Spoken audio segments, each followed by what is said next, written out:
예, 제가 우리 기후에너지 환경부 장관님께 고마움의 표시를 하질 못해서 이 자리를 좀 하려고 하는데요. 영상을 한번 띄워봐 주시면 화면인데요. 이게 경북 영주입니다. 영주. 영주의 인구가 얼마나 될까요? 얼마 되지도 않는데 25년 7월 3일에 저렇게 수천 명이 모였습니다. 그 다음 화면도 있습니까? 영주에 사람이 안 살아요. 그런데 저렇게 많이 모였어요. 또 다른 화면은요. 아이들 얼마 전에 저에게 감사패를 가져다 주셨어요. 오신 학부모님이 우시더라고요. 너무나 막막했는데 제가 대선 때 경북 대구를 도는데 경북 영주에 초등학교 1.3km 옆에 납공장이 들어선다는 거예요. 초등학교 바로 옆에 납공장이 들어서고 이 도심에 납공장이 들어선다는 거예요. 저게 항소심과 대법에 가서 납공장을 허가라고 허가가 났어요. 저 마을 사람들이 저렇게 인구도 없는 사람들이 저만큼 나왔는데 지방에 가서 사는데 납공장이 들어오는 거죠. 저 얘기를 제가 대선 때 유세하러 갔다 듣고 정말 귀에 맴돌아서 온갖 작업을 다 했습니다. 우리 환경부 장관께도 얘기하고 청와대에도 얘기하고 뭐 대구환경청에도 얘기하고 영주시하고도 만나고 우리 환경부 장관께서 조금 그 부족했던 납공장 기준, 저건 재련하는 납공장이었거든요.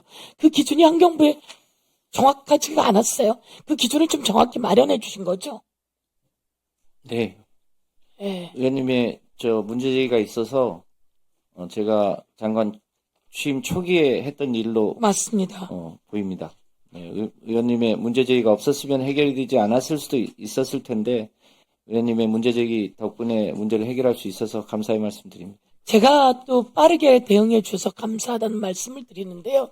그래서 영주시가 납공장을 불허했습니다. 그런데 이번에 들어보니 또다시 항소했다 그러더라고요. 그러니까 좀 보시면서 저는 납공장을 만든 사람들도 죄인은 아니거든요. 공장까지 만들고 돈까지 들여서 다 지었는데 불허하게 되면 그 사람들 손해 엄청 나거든요.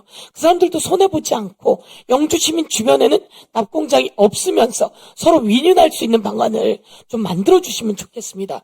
어떻든 대법까지 간 것을 기준을 주셔서 제가 도와줘서 불허하긴 했으나 또다시 법적 소송이 들어왔다고 하니까 영주 곳에서 사는 많은 사람들에게 아동 친화 도시거든요. 잘 살 수 있게 좀 도와주시면 좋겠습니다. 네, 잘 살펴보겠습니다. 예, 꼭 도와주시면 좋겠고. 네. 그리고 도와주셔서 감사드립니다. 네. 많은 분들이 우셨습니다.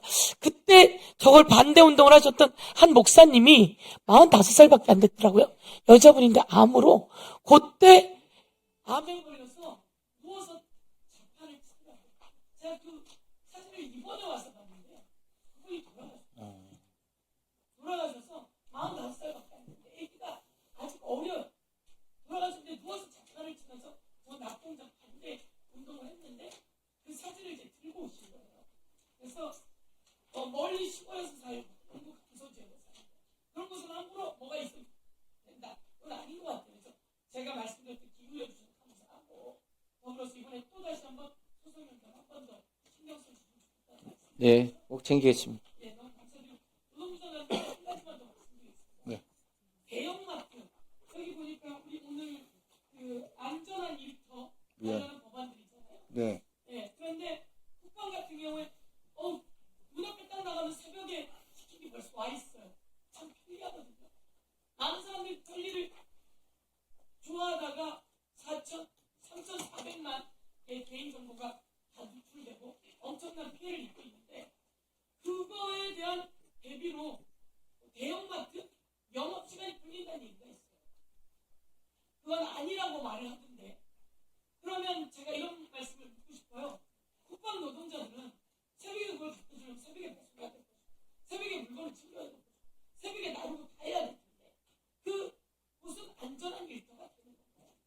안전한 일터라고 하는 곳이 이 중대재해업도 있지만 이곳에서 죽어간 사람도 엄청 많거든요. 그래서 이것에 대한 대응이 소상공인들과의 선생이 아니라 대형마트의 영업시간을 연장한다. 아니라고 하지만 많은 소상공인들은 그렇게 알고 있어요. 그래서 새벽 12시부터 새벽 4시까지는 노동하지 않는 법안 관련한 이야기도 있고 그렇던데 저는 소상공인도 살려야 돼요. 이 경제 묻다 보면 소상공인은 이 노동자 현장과 노조도 없어요. 그런 현장에서 죽어나가게 되거든요. 그래서 이재명 정부에서 소상공인들과 서로 윈윈하고 살자고 하는 거 아닙니까? 그것도 안전한 일터가 되게끔 노동부 소속은 아닙니까? 중소벤처기업부 소속입니까? 그러나 다 노동 아닙니까? 저는 꼭 살펴보셔서 그에 대한 대안을 좀 주시면 좋겠습니다.